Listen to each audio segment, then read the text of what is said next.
Hey guys, what's up? It's the man. Which side? There we go. The man, aka Alberto. I like to call me the man because it's a thing.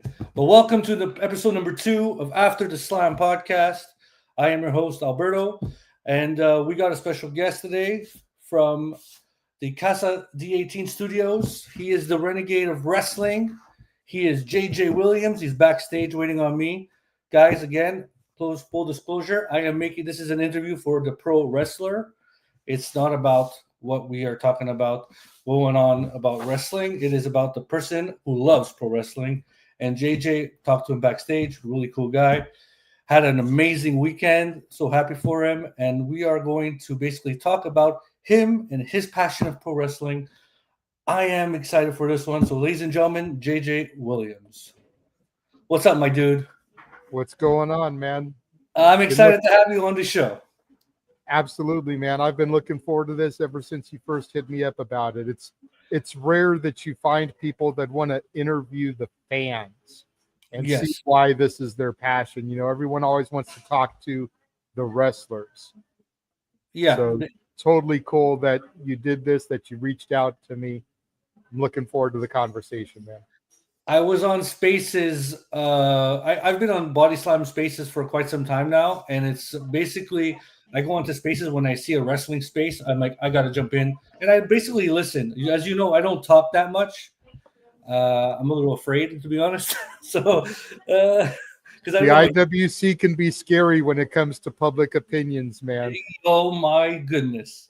But it was so I just basically come. Listen, and I heard you speak so elegantly with knowledge, and you know what you're talking about. There's a lot of fans out there that they read the dirt sheets and all that. Listen to me, I don't read no dirt sheets, man. I'm not a dirt sheet guy. I sit down and I watch the product. If the product's good, product's good. If it's not, it's not. But I'm not gonna read no dirt sheet of what's going on, But you and a few of my next guests coming up.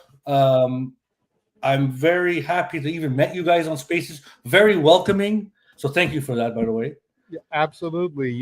I mean, the dirt sheets are what they are. When you're in the business like we are, when you do podcasts and interviews, you've got to pay a little bit of attention to them because it provides you with conversation and topic pieces to generate buzz and conversation and whatnot, but I don't live and die by them.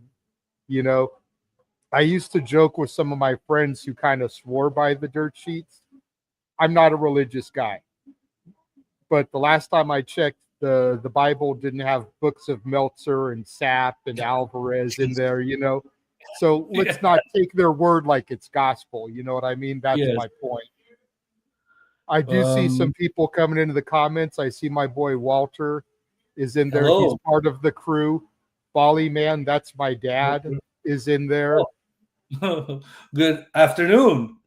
Welcome to the show, guys. Thank you for coming and go. It's awesome. I was telling JJ, invite your friends and family, man. It's the second one, The first one I did with my dad because my dad was the one who introduced me to pro wrestling, and I interviewed my father, but I went to a studio that costed an arm and a leg, and to make it look fancy. But I'm like, I'm just gonna do live stream. The people are just awesome, just talking to them face to face. So everybody that showed up, thank you so much for coming to support JJ, and of course After the Slam.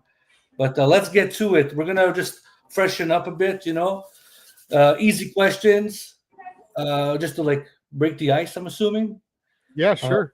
So favorite song. Okay, so you're hitting me hard right off the bat. Okay, because my musical taste is so eclectic. Same here. My dad raised me on the stuff of the '60s. The Beatles, the Doors, the Beach Boys, the Who. My mom raised me on John Denver and Journey. Country music in the '90s, hip hop in the '90s. I listen to a little bit of everything, man. God damn. I'm I'm gonna go deep into my bag of tricks. I'm gonna go with Old Reliable Nowhere Man by the Beatles. Oh, good. That is incredible.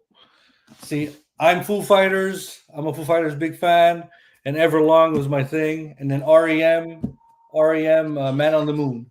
Right on.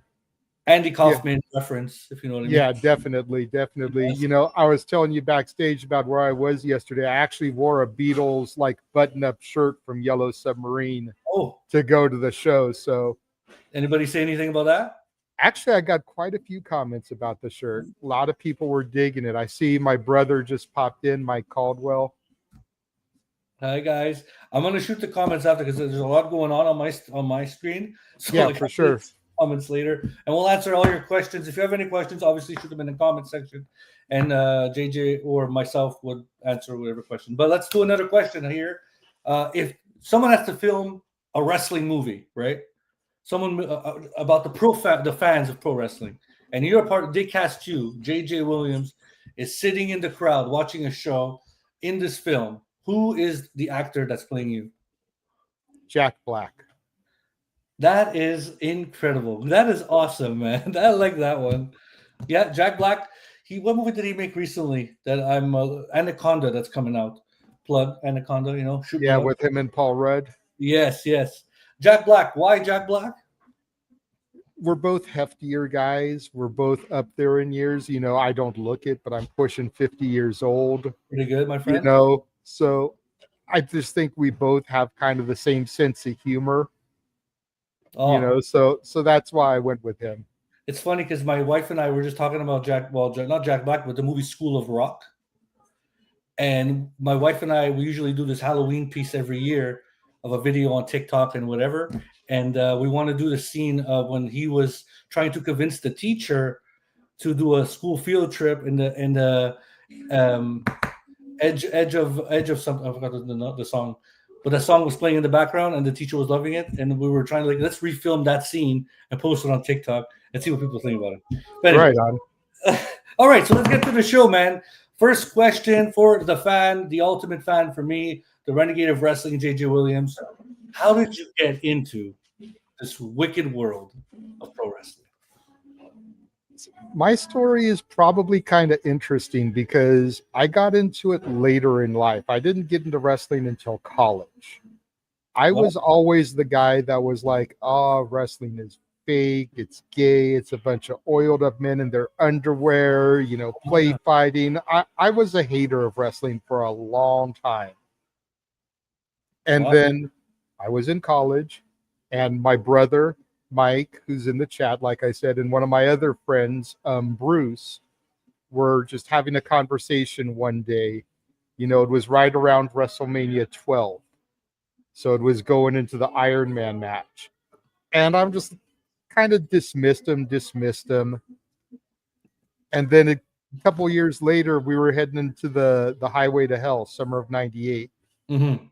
And they were like, look, just go home, watch Raw. See what you think. If you don't like it, you never have to watch it again, but give it a chance. So I went home, told my dad, I was like, hey, I promised Mike and Bruce that gonna check this out tonight. And we got hooked. We got hooked on the Highway to Hell. And what was the thing that hooked you up? The first thing that you saw when you turned that television screen? Honestly, I don't remember the first thing I saw, but what really stuck with me was the New Age Outlaws and The Rock. Really? Yeah. Okay. Road Dogg and his intro.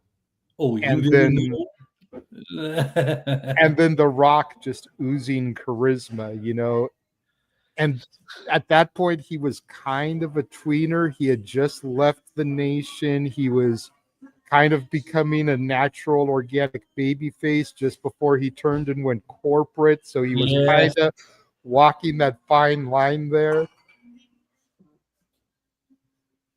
It was good. Yeah. So that was when I became a fan. And at first, just watched watched WWF.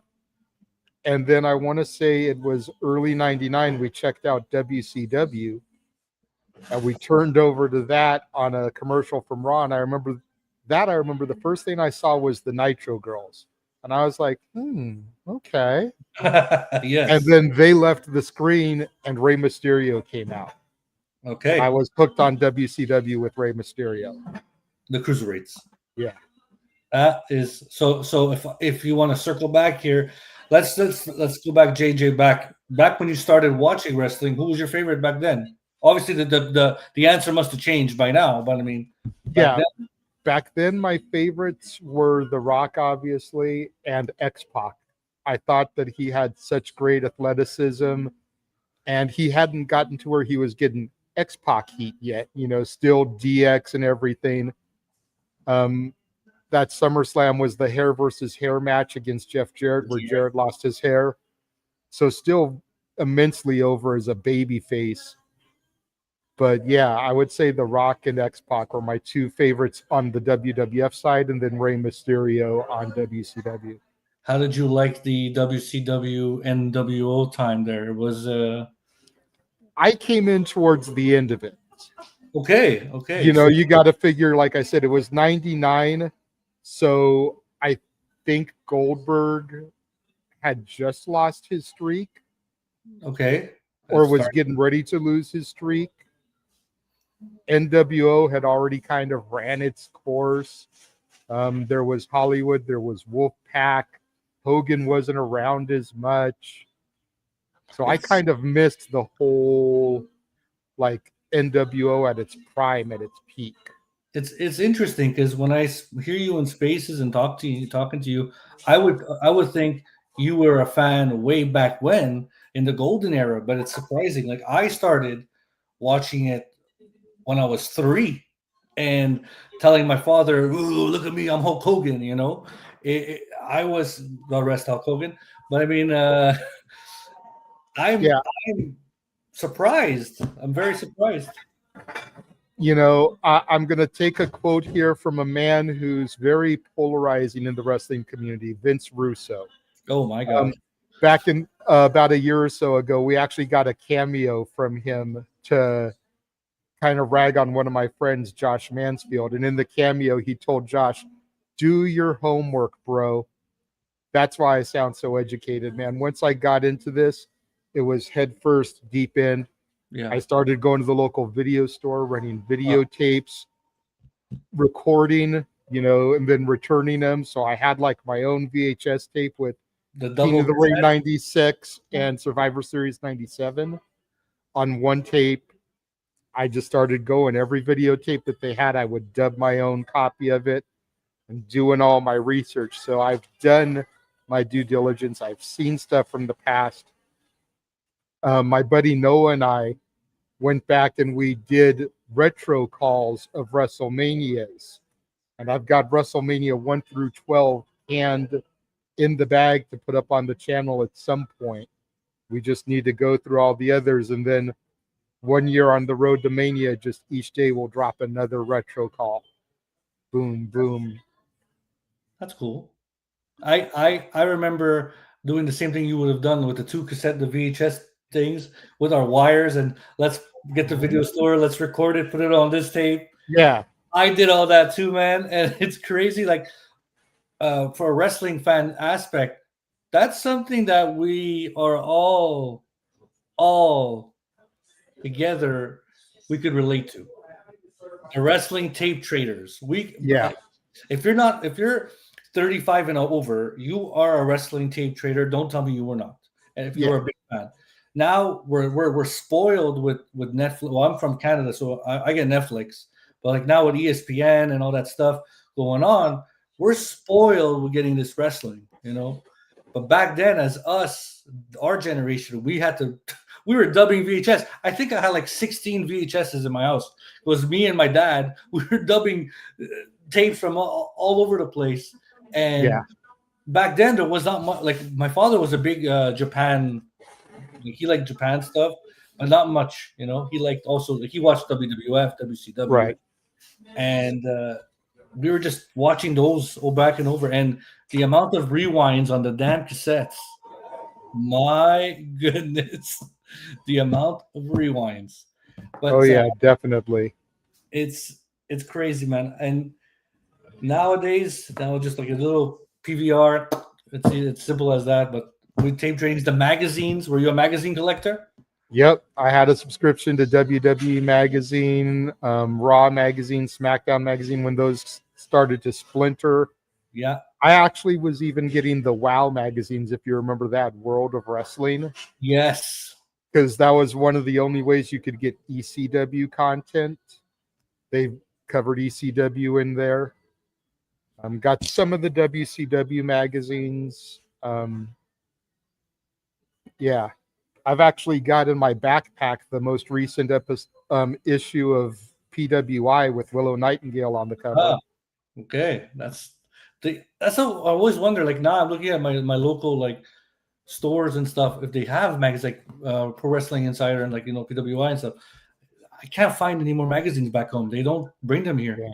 It's Unfortunately, they are few and far between. I think PWI is the only like hard copy magazine that you can still find out there in the wild. oh man, And the bookstores even don't update their selection as often as they should. I mean, I don't want to go down that rabbit hole, but I have a whole issue with like bookstores these days because, like, okay, Killer Cross yes, just released his autobiography right around the time of his release. yeah, The Barnes and Noble here at the mall by where I live still has not got a copy yet. that's Brand new new release book, and a bookstore isn't carrying it, and they wonder why bookstores are going out of business. yeah, yeah, yeah. If I can't walk into the bookstore and buy a new release book, I don't care what the topic is. You're And right. wrestling is still popular. You know, I went into the bookstore around WrestleMania last year, I want to say, and tried to get the Becky Lynch book. They didn't have it. Really? Wow. Okay. And it was like right at WrestleMania time. It was like you would think they would have copies because of WrestleMania. Mhm. No, no copies of that either. I'm just Mhm. like, how? How do you not have a new release book? And don't tell me it's because wrestling's not popular, because it is. It yes, it is. Nowadays, more than ever. Like people, I still get the it's fake, and I look at you. I'm like, "Ah, we know, guy. We know it's fake. Yeah. Do you watch TV? Do you watch Grey's Anatomy, for example? Yeah. Well, there you go. It's fake. So just stop giving me that stuff and give us our products. I'm surprised. Like I got the Becky Lynch book and it came out on time for us. The Carrying Cross, though, I'm having the same problem. Having the same problem as Yeah. you. I can't find it in any of my bookstores here in Montreal. So Yeah. I'm going to end up just going to Walmart and ordering it on Walmart and have it shipped to my house. But, what about Amazon? just see which one has the better price. Walmart usually is a couple bucks cheaper. I get it. I get it. I get it. All right. Let's get back on track here. We're talking about Yes. we're talking about our what's going on. All right. So, which promotion? I know last night you went to the GCW show, and we'll talk about that later. Yes, I'm rocking the cap. I'm not rocking my cap. I'm rocking LA, but that's GCW for you. But right now, religiously, what is your promotion that you religiously watch at the moment? WWE, AEW, and I think I already know your answer, but I'm just asking for everybody that's watching the show right now. Give them your take. Well, I don't really watch WWE on TV that much anymore. I know you were in the space earlier that I Yes. was in. Just my schedule right now is so crazy. It's hard to keep up with any product on television. When I do have time, I'm more of a WWE guy than I am an AEW guy, specifically the NXT brand. Oh wow! I love watching those kids. Um, I've been watching NXT since it was the 2.0 era. I missed the black and gold, which everyone says is like the best era in NXT, and I don't dispute that. I've seen some of the stuff that they released on DVD, Yeah, but I came into it where, according to a lot of people, it was at its lowest, and it still was able to grab me and bring me in. And I've been with them ever since. I love NXT. Big supporter of Chase University, even though now they're not what they used to be. Jada Parker, Lola Vice, the women are just killing it on NXT. Agreed. Obafemi is a monster. Once he gets up to the main roster, if he's not a world champion within 2 years, I don't know what they're doing. I was going to say something there. Trick Williams is awesome. Still a little bit sloppy when it comes to his comebacks, in my opinion. But that's just from a fan's perspective. He seems like he tries to rush through, especially those punches in the corner. They end up looking like kind of sloppy. Yeah.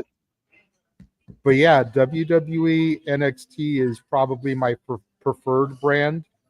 And then GCW, they usually run on Triller a couple of times a month, like 2 weekends a month. So you get 4 shows a month, 3.5 hours, sometimes 4 hours.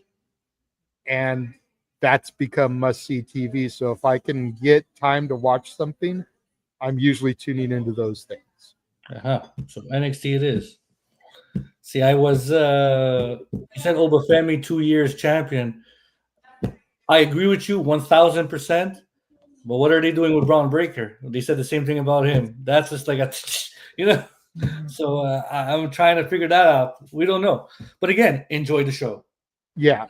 Enjoy enjoy the rise. That's all I'm saying. So, but for real, like for like I was, you're just throwing all these answers because I got questions lined up and you're just giving me all these answers that I'm like, oh, the era, oh, would you like more? And you got them all nailed, man. Jeez, but that's I'm gonna go into some hard ones.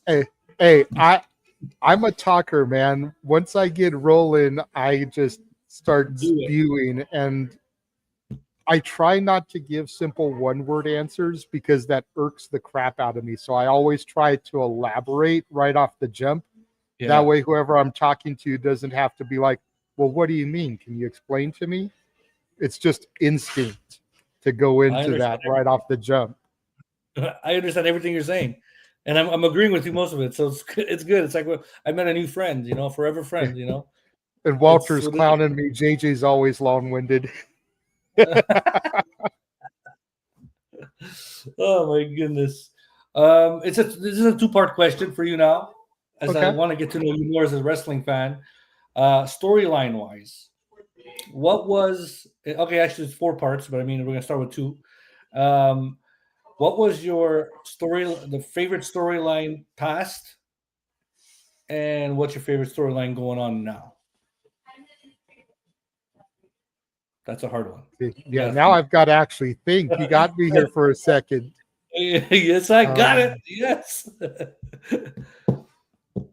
The storylines are important. It's the storytelling. Yes, we watch our shows, and I got mine from my past, and I got my in the one now is whatever. But I mean, what are yours right now going on? Probably my favorite current storyline is the Seth Punk thing that's going on with the return of AJ Lee. Agreed. Mine too. As far as the past, though, man. From any promotion, you can say anything you want. You don't have to say WWE. You can say even. Yeah. I'm gonna probably go with the Who Ran Down Stone Cold. Wow, that's one I rarely hear because it didn't execute that well. That's my opinion. It didn't, but I go with that because I was there in Anaheim when they accused Rikishi. I did it for The Rock. Okay, yeah. Like I was there when everything finally came out. I was at that show, so. Okay, so so it means more. Sentimental, yeah. Okay, and the other question is a storyline that missed potential, bad execution. The Invasion, I think that's the easy one to go to. Either that or the Nexus. Oh The my the goodness. SummerSlam 2010 Nexus Team WWE thing always will live in my soul because I was there for that. And there's no reason John Cena should have overcome a 2-on-1, 3-on-1 deficit to win that match. And Nexus was dead in the water as soon as he won that match. There Yeah, was nothing they could do to get traction again. you're right. And then the invasion, it's like they had the C-list players, they had a couple of B-plus players from WCW, but you had no A-plus players. You had no Hogan, you had no NWO, you had no Flair, no Goldberg, not No even Sting. Scott Steiner until later. And it's like, what are you gonna do? You're banking on Booker T and DDP to be your front guys, and they're great talents, don't get me wrong, but they're not the guys you think of when you think WCW. Yeah.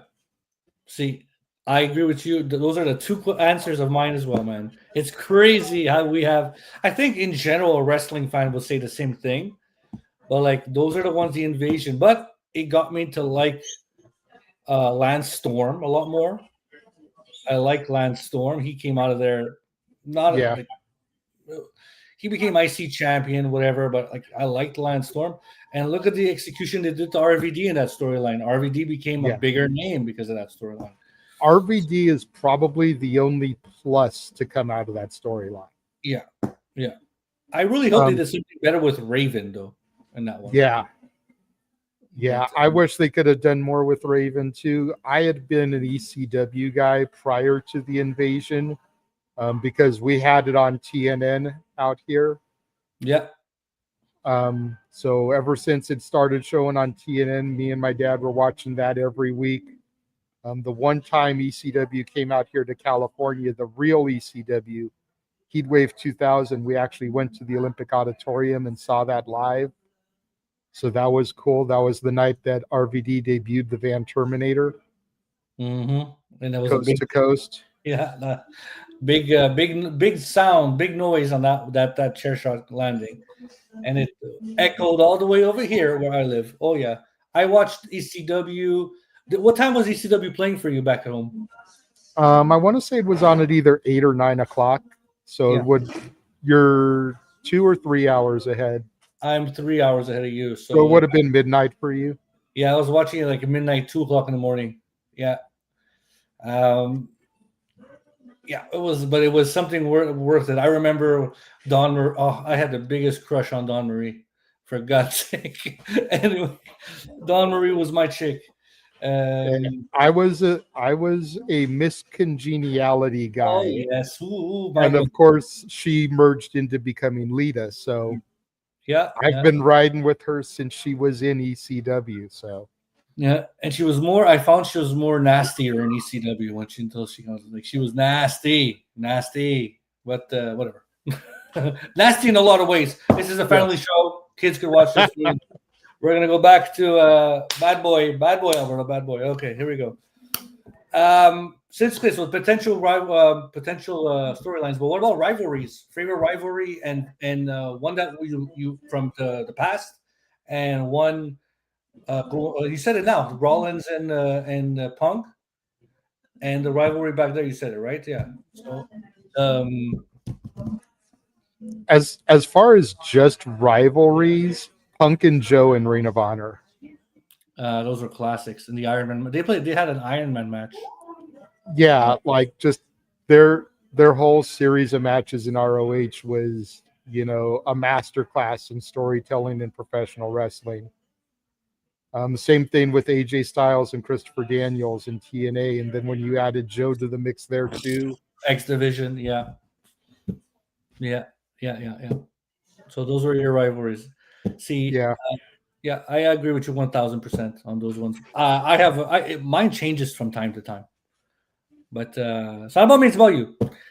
Gimmick. Let's go. What are your favorite gimmicks? And I'm talking about the Goon. I'm talking about Dooms the Drowsy. I'm talking about Doink the Clown. What was your favorite gimmick that you enjoyed the most, and one that you hated the most? Give me two. Just give me two. favorite gimmick. I'm gonna go with Al Snow and Head. Wow. Okay. Like I just think Head was so hilarious.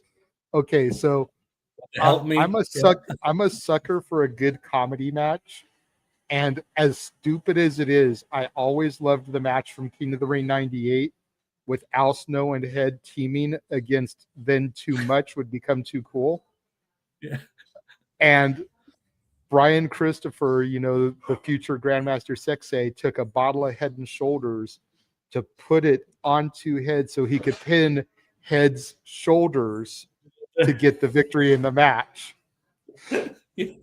Stupidest shit ever. It is But it it worked. is so dumb, but you can't help but find hilarity in it. Yeah. Like it is genius at the same time. It was hilarious. Oh my god, it's funny. And your worst gimmick that you ever seen?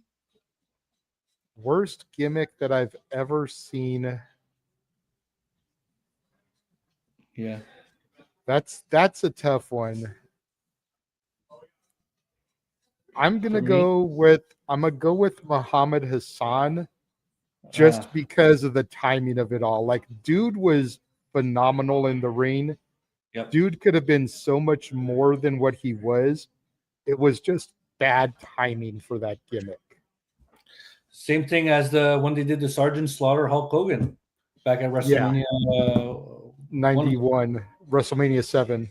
That's it. That rivalry ended up shit because it's the same scenario. It's the same thing. Mm-hmm. If you think of it. But yeah, I would only say it's slightly different because Sergeant Slaughter was a military personnel who yeah, just changed sides and sympathized with the Iraqis. Muhammad Hassan was essentially playing a terrorist. And then we had, I think it was the London bombings yeah, during the storyline. It was like, so there's a terrorist attack and there's a dude on TV playing a terrorist. yeah. It doesn't work. Not good timing there. Good timing. But I see we have 11 viewers here, and I think we're gonna just. I think they're all wrestling fans here. So we're. But let's just hit the basics. Okay, you. What is a face, and what is a heel? Because some people Face, don't know. People don't know it. Some people don't know what yeah, it is. yeah. Face is a good guy and a heel is a bad guy. There you go. So simple as that, guys. So I have comments too, and I've had my wife. What's a face and what's a heel? I'm like, it's like the heel of my shoe. I'm like, oh Jesus, I don't know what to tell you now. So Yeah. they And it's funny because once I got into wrestling, I realized the first time that I actually heard the term heel was "You're a mean one, Mr. Grinch." really, Because if you think about it, the opening line is "You're a mean one, Mr. Grinch. You really are a heel." heel. He's the villain of the story. Yes, I yes. didn't get the reference as a kid because I didn't follow wrestling. Mm-hmm. But once I became a fan, and then you go back and you rehear the song, it's like, I get Uh, it now. Now I get that word as a reference. see It's like, that? why are you going to call him the bottom of your foot? You know, like your wife said, the shoe, Yeah, the heel. Why are you going to call him that? That doesn't make sense. But now that you know the wrestling terminology, that line makes sense. that line makes sense. This. So now I got like Disney clips here, the Grinch clips to put in here. I got some stuff to put in here. Great, it's fantastic. So my favorite WrestleMania go right now. Mine back then was everybody loved 17. Who didn't like 17? I don't think you'll catch one fan saying, "Oh, I didn't like 17." 17 was one of my favorites. But right now, WrestleMania 39 with the storytelling and obviously the matches. My favorite match on that card was the triple threat Gunther McIntyre. That triple threat match was 5 stars in my book. It was awesome. Um, and the main event, obviously, Cody Rhodes versus Roman Reigns. Now, the questions for you is another two part question. Your favorite WrestleMania, and do you prefer long term storytelling or short term storytelling? long-term storytelling all the way. Yeah. I want something to be built that I can invest in. There is such a thing as going too long, though, before you get to the payout. Mm-hmm. You know, like I feel like the Death Riders thing in AEW has gone on too long. Yeah. I understand kind of why they did it, but I feel like it's gone on too long. As far as favorite WrestleMania, I have always been partial to WrestleMania 20. Okay. Top to bottom, every match on that show I thought was a spectacular match. And yes, even Brock Goldberg, which a lot of people consider a shit show on that pay-per-view, just because Brock was leaving to go do football, Goldberg's contract had expired, the fans knew it.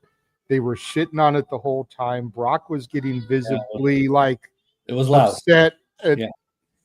Austin was trying to be the referee and make something out of, chicken salad out of chicken shit. Mm-hmm. But once they actually started getting physical, it was a decent match. It was just everything up until they got physical. But yeah, I've always been partial to 20, even though I actually attended 21. Really? And how did you like 21? What was the atmosphere for a WrestleMania? It was electric. It was electric. Put it to you this way, the atmosphere for Mania 21. I'm not a Hulkamaniac. For sure. Never have been. Okay. Probably never will be. Sure. I always was a Piper guy once I got into things over Hogan. I don't like my father. Got it. When Real American hit over the PA and Hogan came out to save Eugene, I bawled like a baby. You bawled like a baby. That's how electric the crowd was. You bawled like a baby. And you know what? I would have done. Because here was the American hero coming out to save Eugene from Hassan and Daivari, who we just have mentioned. So, I think growing up wrestling fans, like we lost Hogan a couple months ago or so. His thing is controversial. We understand that. We're not going to go into that topic. But the man made pro wrestling what it is today, in a sense of we would have never ever saw it it was on closed circuit. It was never publicized public the way it was for WrestleMania 1 and the rock and wrestling thing going on. Mm-hmm. This is because of Hulk Hogan. Now, everyone that we are now, we are a Hulk Hogan fan, even though we say we're not. Like you just did. Like you were an Hulkamaniac and you were a Piper guy, understood. But you cried when Hogan's music hit. Was it the atmosphere of WrestleMania that helped? Yeah. But it's Hulk Hogan, man. Yeah. And he had just gone in the Hall of Fame like the night before, being, acknowledged for everything you just said. Yeah. You can like Hogan, you cannot like him. And you can, like you said, we don't want to get too deep here, but like you said, everything that we have in pro wrestling today, we owe to Hogan. Exactly. And Vince at the end of the day, whether you can argue. You can't. This is an argument you cannot have. Yeah. You don't have The Rock, you don't have Stone Cold, you don't have John Cena without Hogan. Nope. Without Rocky 3, you don't get the Marine, you don't get the Princess Bride, you don't get They Live, you don't get Guardians of the Galaxy. Well, maybe Guardians of the Galaxy, but not Batista in it. Exactly. You don't get all these things that have come since then without Rocky 3 and Hogan as Thunderlips. So for me, Hogan, like I said earlier, I'm a Hulkamaniac. I grew up, the first thing I saw was Hulk Hogan with the bandana doing the U, and I was a fanatic right from there, And he was doing it the first match I ever saw in my life was Hulk Hogan versus King Kong Bundy, WrestleMania 2. And that, even though that WrestleMania was caca in people's eyes, but it was brought me in to this world that we all live in pro wrestling. So Hulk Hogan to me is number one, not my number one. I can't say he's the number one wrestler in the world. You cannot say that. But at the same time, he is what we brought us in. What was I getting at with Hulk Hogan was, like you said, that you balled at WrestleMania. I did the same thing. It was the feud between Hogan and Shawn Michaels at a SummerSlam. And they passed by Montreal. And it was Hulk Hogan versus Kurt Angle, the dark match. So and Hogan comes out, and I'm sitting. This is where the ramp was. Like they had a ramp going this way, Mm-hmm. and it was the old Raw stage with the metal and all that. And I'm sitting in the ramp, and Hogan throws his freaking his feathers. He threw it, and I caught those feathers. Right on. And I had Hogan's feathers on me, and people were pulling me and going nuts trying to pull it off, but I pushed them away. I'm not going to swear on my show here, but so I really kept it, and I still have some feathers now. They all like deteriorated, but for me, Hulk Hogan was my guy, and I cried like a baby. There It's you go. I am a real. You cannot. I'm Canadian, and I'm freaking out. I'm a real American, man. Right. So you can't stop the power of Hulkamania for anything. But anyways, I like what you said that you bald, and I can relate to you 100% with that as well. So it's goes into my next question for you, JJ.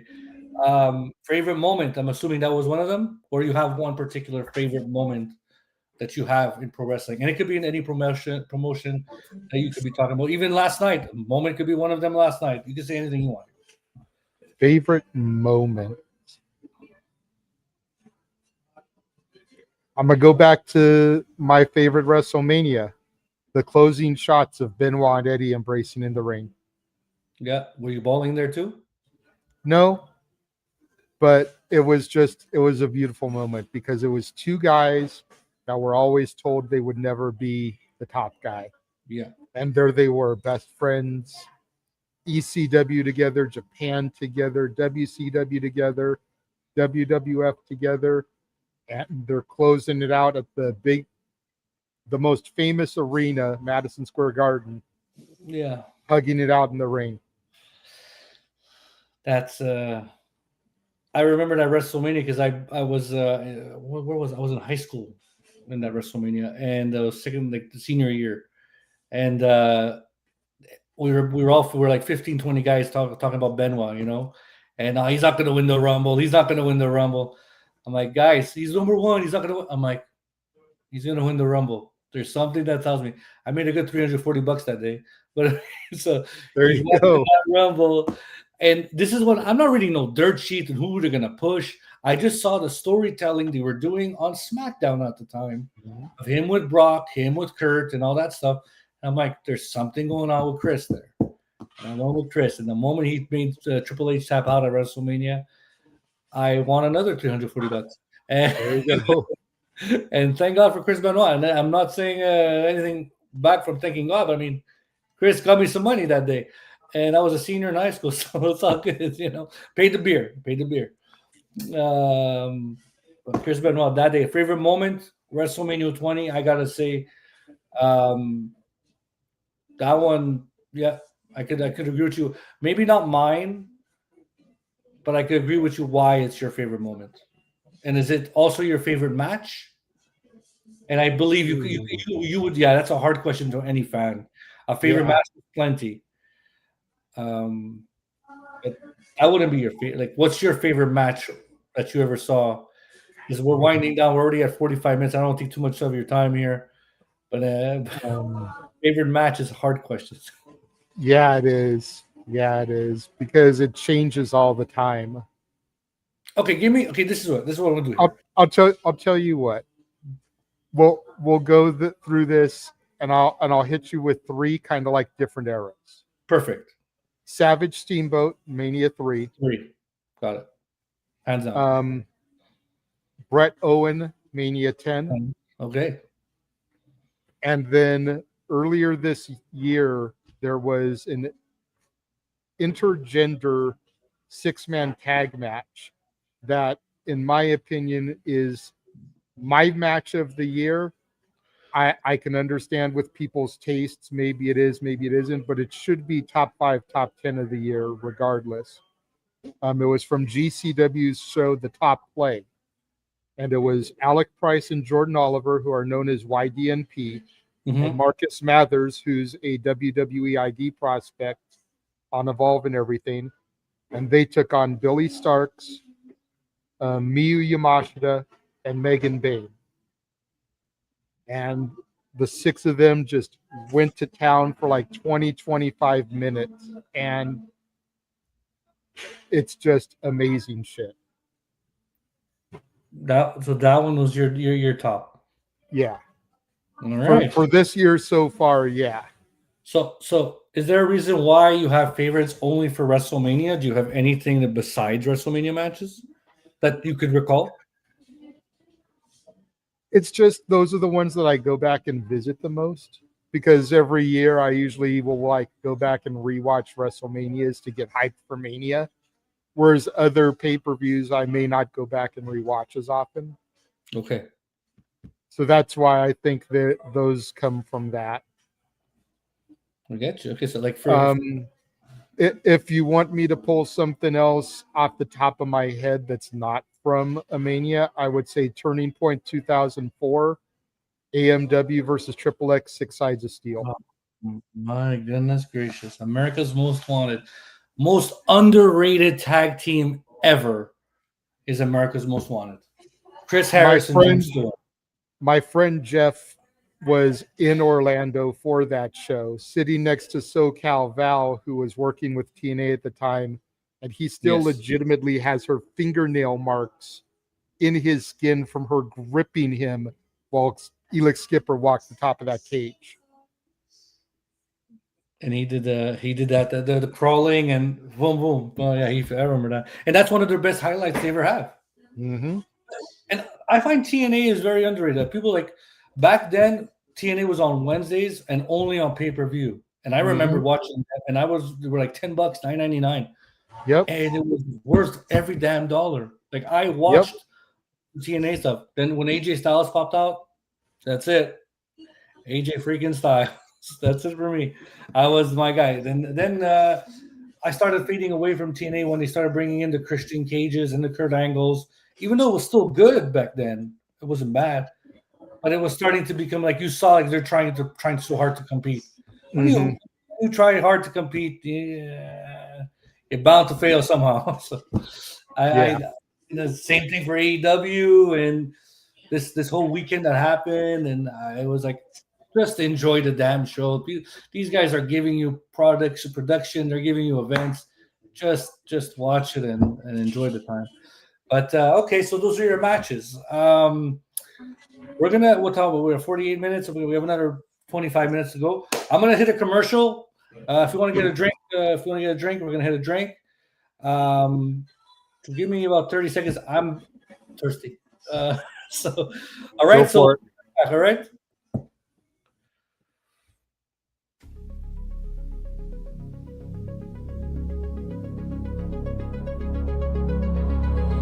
You think you know me?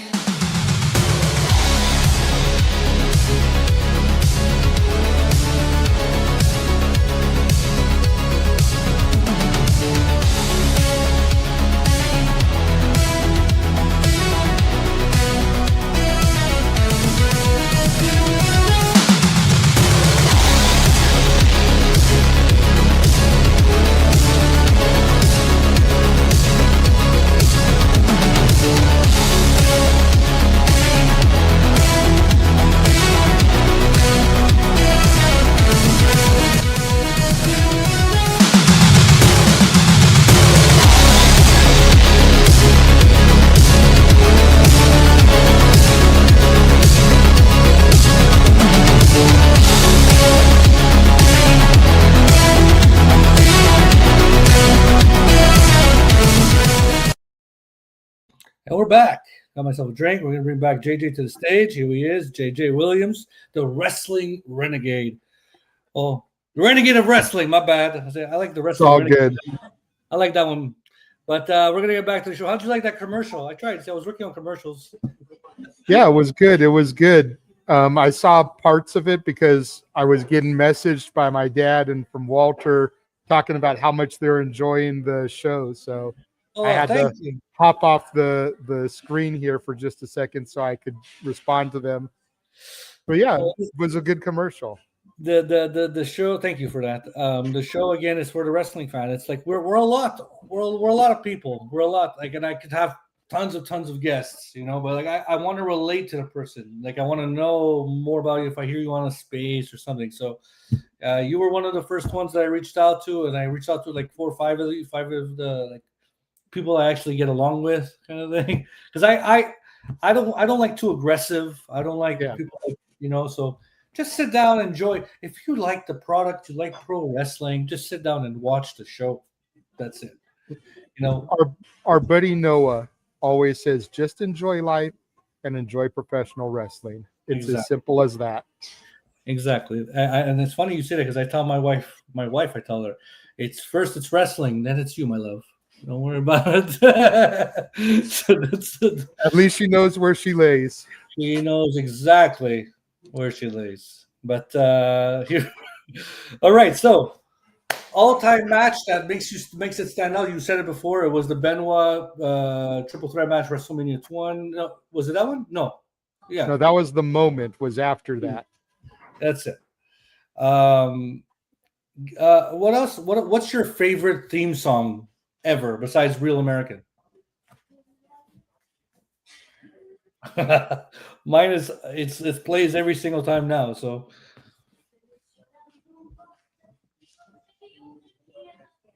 yeah, you don't have to sing it. That's tricky because like I love so many theme songs, dude. Like you don't know how loaded of a question this is for me. You know what? I'm gonna go with another moment that made me cry. Bryan Danielson, Europe, the final countdown. Oh yeah. When he came out to that the first time at Forbidden Door, I was doing a watch along with my friends, and I got loud. I woke up my girlfriend because she was asleep, and I was a blubbering mess on the air, like as we're live streaming, because I had seen Bryan come out to that on the Indies. And then, went to WWE, got his WWE theme, went to AEW. They did a theme for him there. He had stopped using the final countdown. Yeah. So for him to come out that first time to final countdown, I was like, oh my God, like all the memories came flooding back. What about his win when he won the AEW title? When he first came out, that was All In, right? I think so. Yeah, that was final countdown too, though, wasn't it? I think so too. Yeah. And and I love that entrance is one of my favorite entrances of all time. Yeah. That Bryan Danielson one. But mine is I'll say it again. It's in my intro. If you heard that, you know what that means. Punk. In my intro, I added my three favorites. Now, well, back then, let's say I had a Ruthless Aggression era. It was always the Rated R Superstar. Edge was my guy. Before he even was with Lita, Edge was my guy. So you think you know me? It was a shout out to Edge. That was CM Punk. He's my guy since when he first came in Ring of Honor. I saw him in Ring of Honor and brought him into ECW, that crappy ECW, into the till now. Punk, he left for 10 years, whatever it may be. He had his choices he was making. That was his thing. I don't judge people for what they do. My heart was broken when he left, yes, but he's back and he's with his wife, and I'm happy for him. Everything's Phil Brooks, CM Punk does. And then Becky Lynch. Becky Lynch is my girl from, I don't know, whatever Becky does lately. I can't say she's an amazing wrestler, but she's fucking entertaining. My language, bad boy. It's a PG show. You're allowed one on YouTube. Usually. I'm allowed. There you go. I'm sorry. Becky Lynch I like her entertainment. She's entertaining. She makes me laugh. Some people switch the channel when she's on. I get it. But I laugh when she's around. And Seth Rollins as well. Seth Rollins. But I wanted to bring this up just before we get to the next question from Mr. Rock and Ropes. We all know our friend here. You don't like aggressive people, but he asked me to join. I like you because we have the same opinion, my friend. If you're still watching the show, I'm bringing you up. I'm calling you out. You're one of my people, so I appreciate you for even joining and even putting a comment.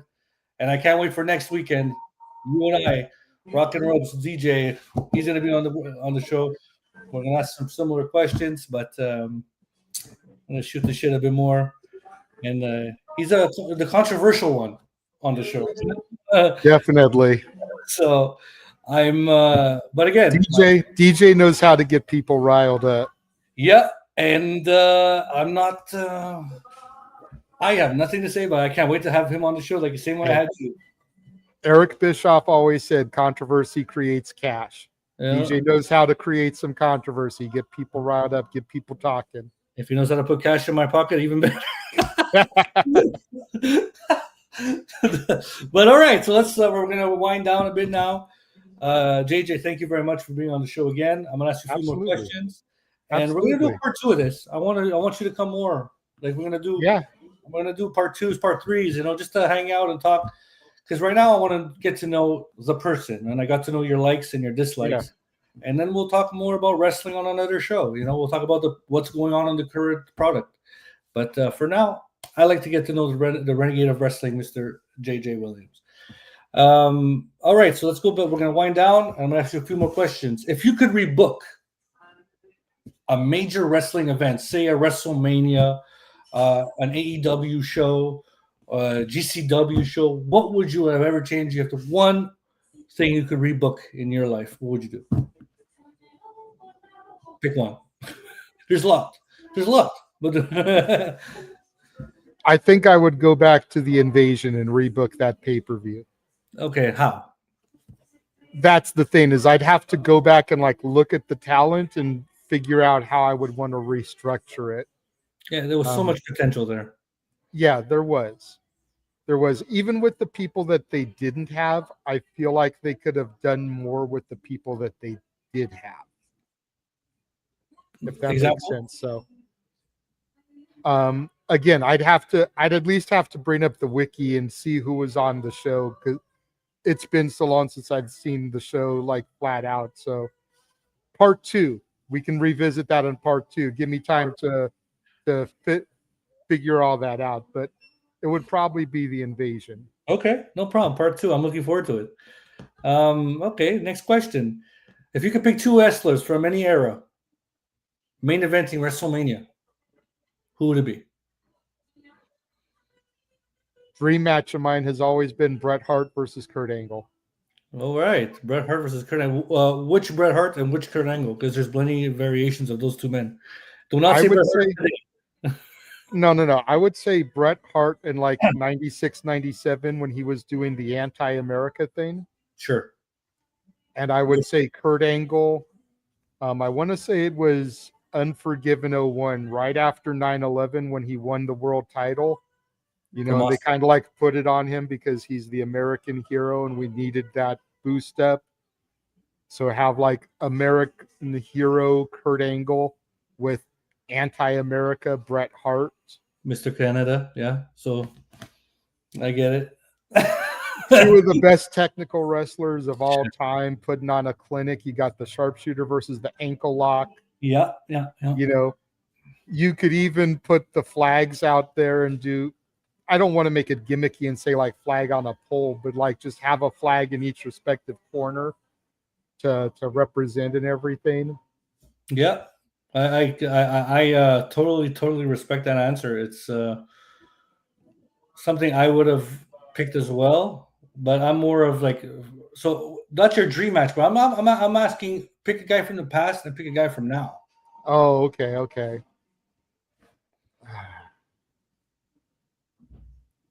Yeah. Okay. You're probably not going to know this guy because he's a GCW guy, but give me Jordan Oliver. Okay. He fought Frankie Kazarian last night. He, like I say, he was one half of that match that I considered match of the year for this year. Okay. I'm going to look into it. But give me him versus Shawn Michaels. Shawn Michaels, which one? Shawn Michaels, 97 Shawn Michaels or 2000 Shawn Michaels? No. Give me. See, that's a good question because my instinct wants to go 96 Boyhood Dream, just accomplished Shawn Michaels. WrestleMania 12, yeah. But I don't know how far into his demons he was at that point. Okay. So maybe the 02, 03, just come back, Shawn Michaels. Praise the Lord, Shawn Michaels wearing the blue brown pants. Got you. Yeah.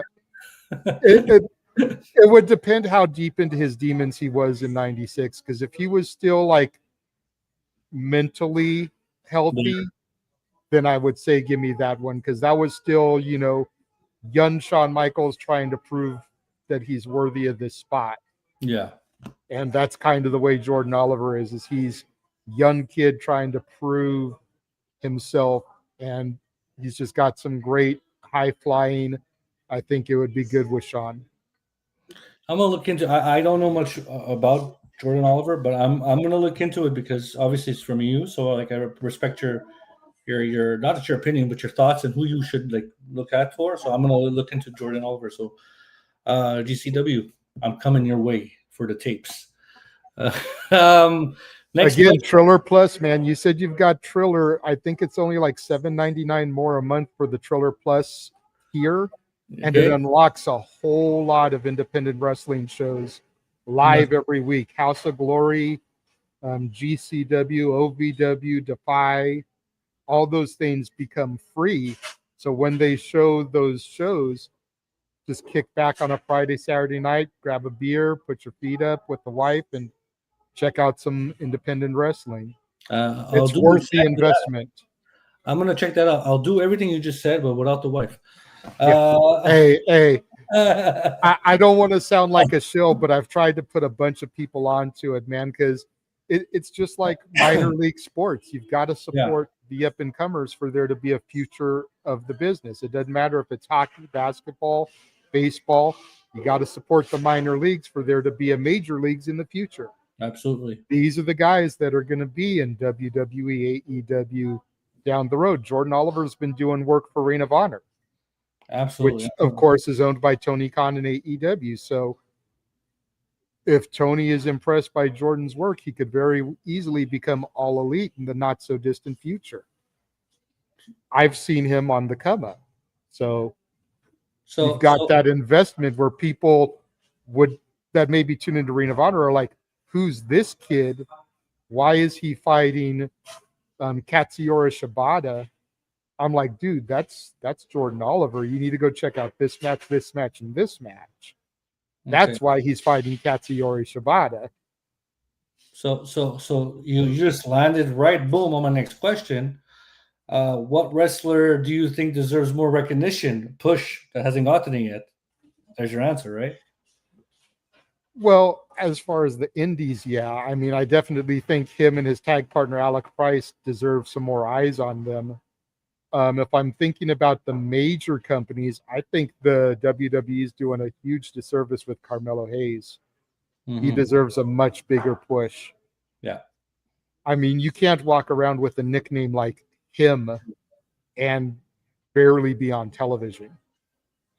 He had a great match last Friday with Sammy. It was great, and they should have done the switch there. But I mean, yeah, I agree with you, Carmelo Hayes. They ruined my favorite.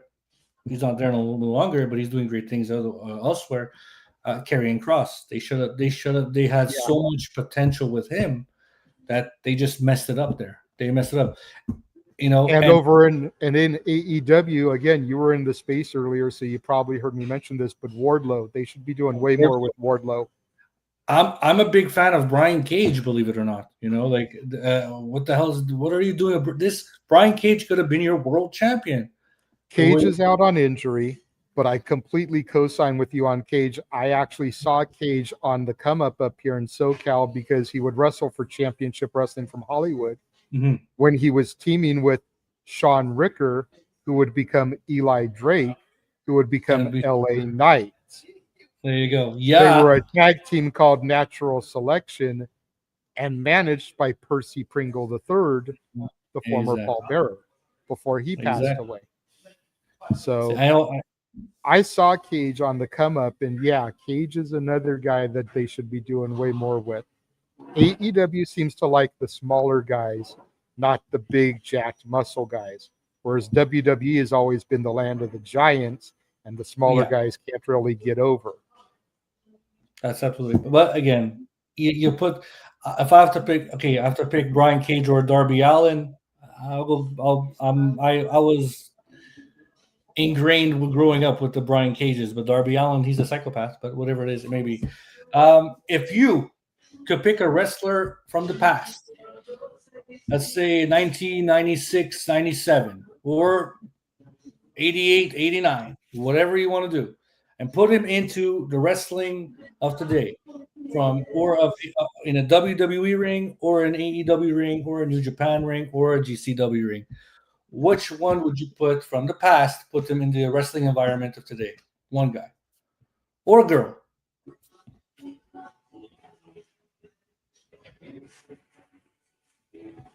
I'd put Ricky Steamboat in AEW.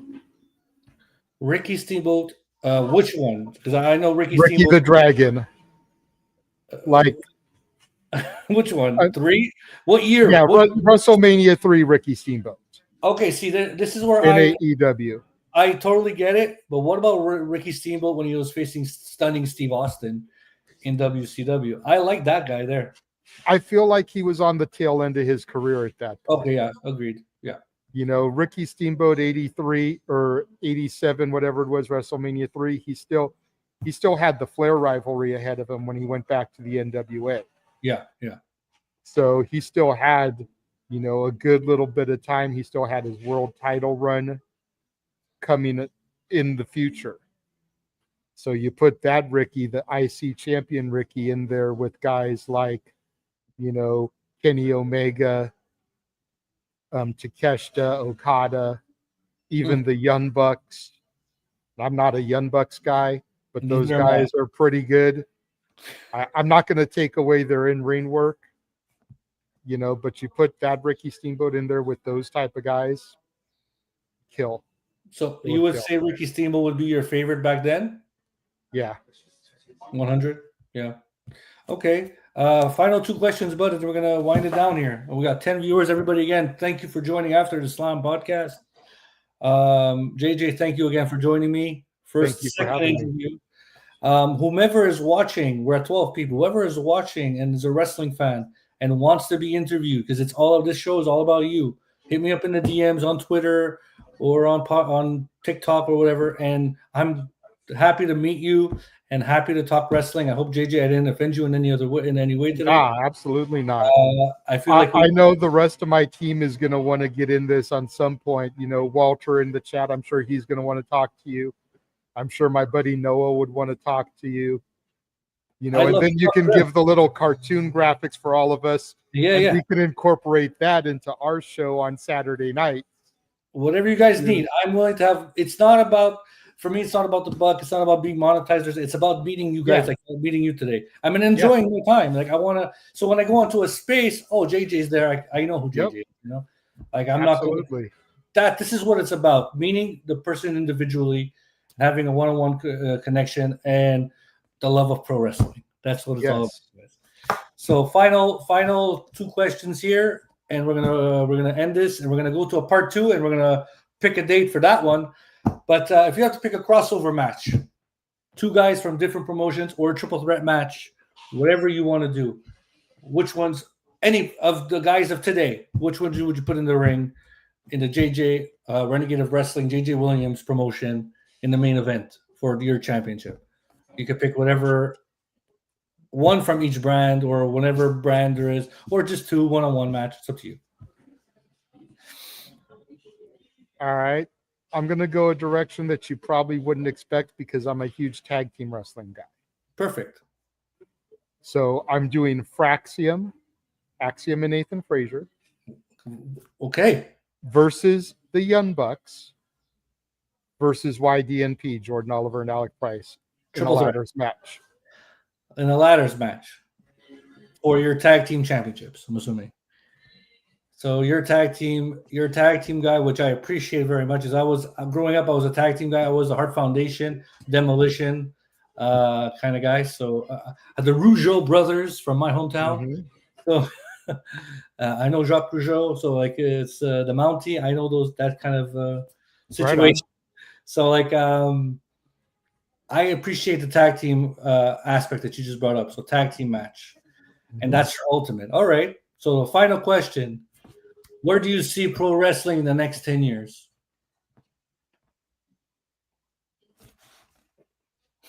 Shit, I got you. Honestly, dude, I just see it getting bigger and bigger and thriving. I think social media and streaming has been the biggest blessing and the biggest curse to pro wrestling, Yes. because social media has distorted how everyone gets their information. Everybody is able to be anonymous and have opinions without having to suffer repercussions of their opinions. But at the same time, it allows you to kind of get a little bit more perspective on your favorite wrestlers, because you'll see them a lot of times out of character posting on their walls. Yeah. And that lets down a wall that has been protected for so many years because of kayfabe. So Yeah. you feel more relatable to some of the wrestlers. You know, prime example, show I was at last night. There's a guy named Dr. Redacted. His gimmick is the murder surgeon. So he's bloody, gory, violent type of dude. Seeing him pre-show in the concourse, he's wearing a Magic the Gathering t-shirt. You know, so there's nerdy right there. You know, Yeah. He's got cartoon characters tattooed up and down his legs. Donald Duck with a lightsaber, the Grinch, you know. You're putting him on blast, bud. You're putting him on blast. But it just shows like a different side, you know. I like the Grinch. We quoted the Grinch earlier. I love Disney. I know there's people out there that love the RPG card games and shit. So now that guy is a little bit more relatable. Whereas if you see him in the ring, like, man, I can't really connect to this guy. I'm not that violent. I'm not that hardcore. I don't care about, you know, being a doctor or a surgeon. But seeing him out of the ring, I can connect with him on levels now. Mm-hmm. You know, and then streaming has opened up so many options. It was always so hard to find local wrestling, independent wrestling. Not every independent wrestling company can put out DVDs and make money on that stuff. Now you can find it on streaming. Yeah. You know, like I said earlier about Triller, there's also a thing called Title Match Network that focuses on a lot of Texas promotions. Subscribed to for a while. We did a bunch of stuff where we did watch alongs for Mission Pro Wrestling, which is ran by Thunder Rosa. Yeah. You know, watch alongs, we saw Izzy Moreno, who was always the Bailey super fan at the Black and Gold NXT, become the champion of Mission Pro Wrestling, and live reacting to that as it happened. You know, there's Internet Wrestling Television, IWTV, is a website where you can stream independent wrestling shows. So there's all these avenues now where even if there's not a Fed local to you that you can seek out and go to, you can explore all these other options so much easier than you could in the Attitude Era. Yeah, of course. So I just see it thriving. I see it growing more. I see professional wrestling on a level that Hulk Hogan and Vince McMahon could have never imagined at the first WrestleMania. Agreed. And even further, Vince Sr. could have never imagined when he was running Capital Wrestling before it became the Worldwide Wrestling Federation. Yeah. You know? So that's what you see. All right. Bonus question, and we're going to end the show on our thank yous. Your favorite championship? My favorite championship, it's a tie. Okay, two. It's a tie. The European Championship, I always loved the look of it. I don't know what it is about it, but again, X-Pac was a favorite of mine when I got into it, and he was synonymous with the European title. Sure. And then the TNA X Division Championship. Which version? The first one or the first one? I actually have a replica of that version at my house. Okay. Mine's the classic white Intercontinental title. A lot of people love that one, yeah. And then the Winged Eagle's another favorite. Overrated in my book. I might get chewed out. I might get Agreed. Agreed. Too many people ask, "Oh, the Ring Eagle." Yeah, it's a beautiful bell. Yeah, the Intercontinental title. but it was before my time. When I came in, it was the Attitude Eagle the blue strap. and the Smoking Skull. Yes, You know, understood. so Yeah. See, I was with the Wing Eagles with the white strap that Shawn Michaels brought in, and then Cody Rhodes with the when he had that broken face brought it back. Those were my belts, and I have the replica. It's in my case, and I always told my wife if I ever was a wrestler, that'd be the belt I would want to hold. you mentioning that mask reminded me of a story because I met Cody during that era, and Yeah. I made him break character. Okay. Because it was a meet and greet for SummerSlam. They always did the access out there before the shows. Mhm. Just get in line, go up, meet the wrestlers. You pay your admission for the festival, whatever. It was during that time, and he was putting the paper bags over the fans' heads. Yes. I came with my own paper bag. No, you So didn't. as I was walking up to meet him, I put the bag on, and you can see in the picture him smirking, him trying not to smile while still being this heel gimmick. Oh no. But I made him pop hardcore for that, like he wasn't expecting it. Bringing the paper bag. Did he have paper bags on the table to sign and do it? No. Nope. Wow. He was just out there, with his mask on, taking pictures with people. And I walked up with the paper bag, and he just, like I said, he started smirking. He couldn't believe it. If you have that, do you have a photo of this? Yeah, You need to post this online and tag me in there, but I need to see this. will do. I need to see this. All right, guys. So thank you very much to 12 viewers of After Slam. JJ, thank you so much for being my second guest. Yes. No, you're absolutely welcome. Thank you for having me. I appreciate you. I appreciate what you're doing. Again, trying to get the fans of the IWC out there and a little bit more exposure. Again, everyone always wants to talk to the wrestlers, but no one really wants to get into the mind of the fans and why they're a fan and everything. So I commend you on taking that approach. Definitely different. Yeah, it's important to me because I like as how I'd like you to get to know me as a fan.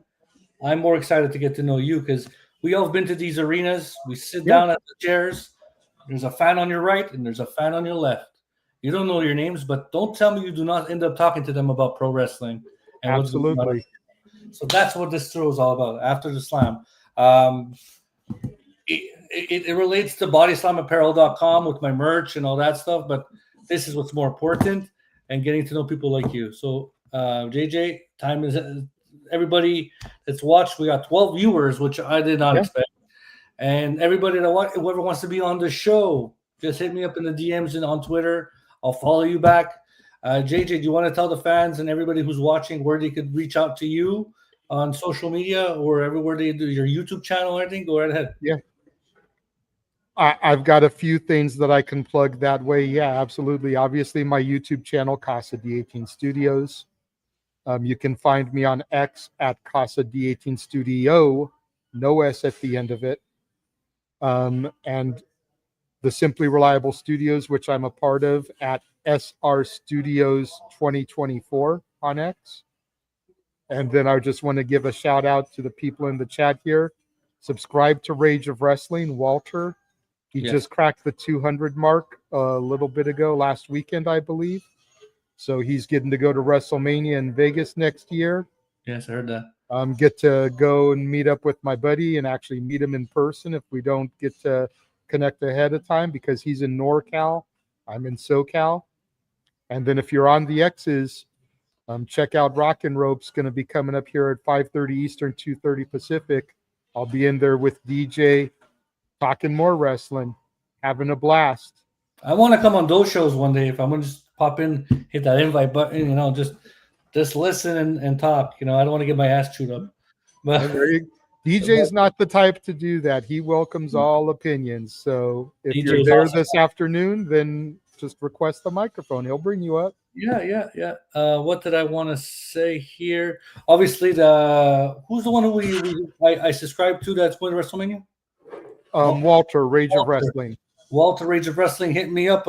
Like and subscribe because I'm one of those guys that followed you because Mr. JJ told me to, and and I wanted to, and I do anything for my friends. So I'm happy, Walter. Enjoy WrestleMania in Vegas. I might be going there too. You never know. There you go. You never know. And if I catch you guys, we're taking a picture together as a Absolutely. community, the wrestling community. And that's it. But you guys, JJ, thank you very much once again. Thank you for having me. Don't want to let you go. I could talk to you all day, to be honest. But Yeah. but it's time to go. And everybody, once again, follow After the Slam podcast on the YouTube. If you're watching it on YouTube, just hit that subscribe button. And on the next episode, next week, we're gonna have DJ from Rock and Ropes, and we're gonna have the same sort of feel. We're just gonna shoot the poo-poo. I don't like to say the shishi. So shoot the poo-poo about pro wrestling, get to know DJ, and just enjoy each other's company and talk about pro wrestling. So guys, JJ, thank you very much. And we'll see you on a part 2 in a couple months, right? We'll talk more about what's going on. All right. Sir. All right, guys. Thank you very much. Have a good one. The man has come around.